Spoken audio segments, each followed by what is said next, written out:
Karena kita ketahui sekarang ini Indonesia di sejumlah daerah memasuki cuaca ekstrim ya Bu ya, dari mulai Jawa Timur, di Jawa Barat kemarin suhu mencapai 13 derajat Celcius, sedangkan di Jakarta cuaca cukup panas di siang hari. Ini seperti apa sinergi BMKG dengan pemerintah? Contohnya yang terpengaruh juga oleh kondisi cuaca, iklim itu adalah kesehatan. Sehingga BMKG ini sudah bekerja sama dengan pemerintah provinsi daerah khusus ibu kota untuk memberikan peringatan dini demam berdarah.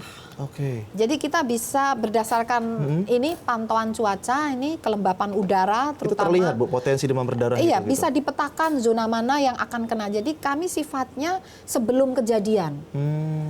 Potensi mana yang akan terkena wabah. Karena kondisinya kan kelembapan tertentu itu ada zona merah itu di wilayah kecamatan atau kota mana saja itu terutama di DKI jadi di kecamatan ya kecamatan mana saja yang akan terkena demam berdarah itu bisa dipantau sehingga dinas kesehatan khususnya bisa mengantisipasi daerah situ perlu dilakukan apa agar wabah tidak benar-benar terjadi di situ. Gitu. Selain dukungan informasi ada dukungan apa lagi Bu? Misalnya kayak tadi itu kan yang lembab, misalnya kayak kalau misalnya seperti cuaca yang panas atau dingin ini dukungan apa lagi selain informasi yang diberikan BMKG? Jadi memang produk BMKG itu adalah informasi. Jadi yang kami hasilkan itu informasi yang dibutuhkan misalnya di dinas kesehatan, di pertanian, di pariwisata dan sebagainya. Jadi semua terkait dengan informasi baik cuaca, iklim ataupun gempa dan tsunami. Dan selain informasi itu kami memberikan literasi, bagaimana cara memahami informasi itu dan mensikapinya. Jadi antara lain ini merupakan edukasi juga. Jadi itu selain informasi adalah edukasi atau literasi agar bisa memahami informasi dan bisa mengantisipasi, memberikan rekomendasi antisipasinya mana di daerah mana. Jadi tidak hanya mengatakan harus dilakukan ini, tidak, tapi daerah mana yang akan terkena, lalu bagaimana rekomendasi yang harus dilakukan. Apakah sejauh ini yang rutin bekerja sama dengan BMKG menanyakan informasi serta edukasi hanya Pemprov DKI saja sejauh ini? Apakah tidak, banyak Pak, banyak. Tadi karena terkait yang kesehatan yang demam berdarah Pemprov DKI. Contohnya yang lagi rawan daerah mana lagi nih Bu? Saat ini yang rawan adalah Selatan Katulistiwa. Ini sekarang ada musim kering, beda kalau demam berdarah saat lembab itu saat hujan ya. Tapi sekarang musim kering ini ancamannya udah beda lagi, sudah bukan demam berdarah lagi. ISPA misalnya ya, ISPA atau bahkan juga ada kekhawatiran meningitis ya karena air terbatas, sanitasi terbatas, kotor jadi diare. Nah, saat ini yang rawan kekeringan adalah Selatan Katulistiwa mulai dari Sumatera Selatan, Lampung, Jawa, seluruh Jawa, kemudian ke Bali sampai Nusa Tenggara Timur dan Papua di bagian selatan. Ini daerahnya. Lalu bagaimana strategi BMKG dalam memberikan edukasi kepada masyarakat karena cuaca ekstrim seperti ini itu gimana Bu? Kami tidak sendiri. Jadi biasanya bekerja sama dengan Kominfo, dengan Dinas Kesehatan atau dengan BNPB atau dengan pemerintah daerah.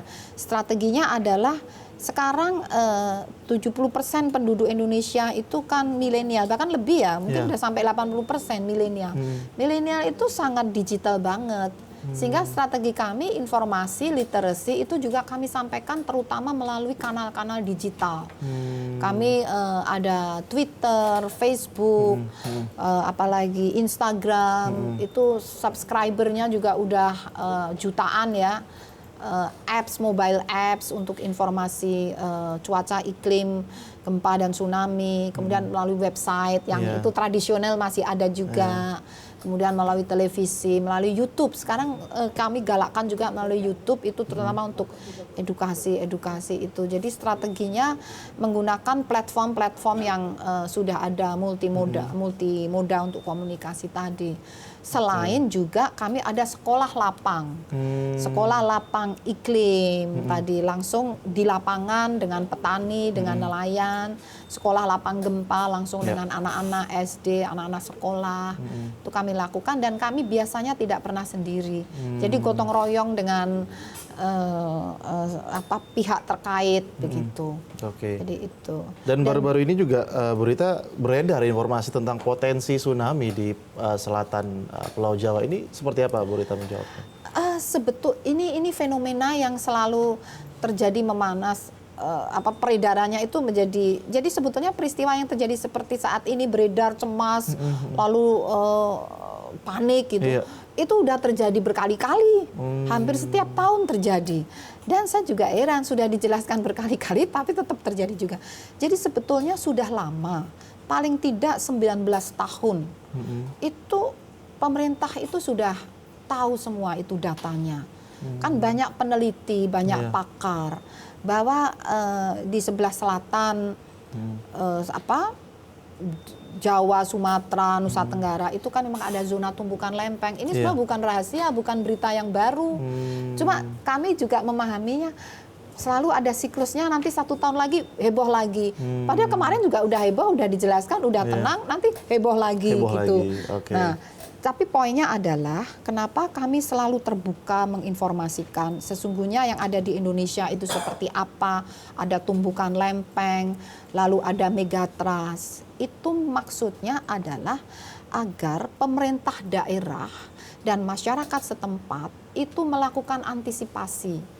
Antisipasi dini, menata ruang agar zona-zona yang memang berbahaya itu dihindari seminimal mungkin untuk permukiman, misalnya untuk bangunan-bangunan vital itu seminimal mungkin, atau dilakukan mitigasi itu misalnya kalau membangun terpaksa di situ harus tahan gempa, harus bisa ada shelter kalau ada tsunami bisa naik. Jadi bukan pamungkas akhir nggak ada harapan, enggak, tapi apa langkah yang disiapkan dan kita berlatih. Kalau ada gempa, apa yang dilakukan sebelum, saat, dan setelah. Dan pemerintah tidak diam. Apa buktinya pemerintah tidak diam? Sudah tahu di situ ada megatrust, ada penunjaman lempeng. Hadirnya BMKG ini wujud kehadiran pemerintah untuk melakukan mitigasi terhadap itu. Makanya BMKG pasang sensor di zona-zona yang membahayakan itu. Kami sudah memprediksi potensi. Jadi ini potensi ya, maaf. Mengetahui potensinya, memetakan potensinya. Kita tahu potensi ada di sana, sehingga dipasang itu sensor-sensor di sana. Makanya mohon jangan dirusak, jangan divandalis ya. Karena itu tuh adalah untuk menolong menyelamatkan nyawa Anda. Kalau itu diambil, dirusak, lagi mana kita mau menjaga Anda kalau yang itu dirusak gitu. Jadi pemasangan alat itu kita pasang di berbagai wilayah di Indonesia.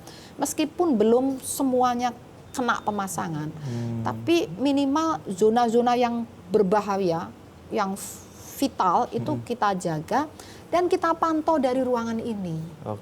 Nanti ada peringatan dini dan peringatan dini itu akan diberikan oleh pemerintah daerah setelah menerima informasi dari BMKG. Jadi BMKG misalnya 5 menit setelah gempa, 3 menit sebenarnya sudah bisa ya, 3 sampai 5 menit setelah gempa, itu apabila akan terjadi tsunami, kita berikan informasi itu langsung ke pemerintah daerah yang akan terkena tsunami. Itu sudah bisa kita ketahui dalam waktu 3 sampai 5 menit. Oke, Bu Rita tadi mengatakan bahwasanya alat-alat pendeteksi jangan sampai dirusak. Lalu sejauh ini sudah berapa banyak alat yang sudah dirusak ataupun rusak karena alam atau keadaan? Kita akan menjawab hal tersebut, akan mendiskusikan hal tersebut lebih lanjut. Namun usai jeda berikut, tetaplah bersama kami di Toko Kita.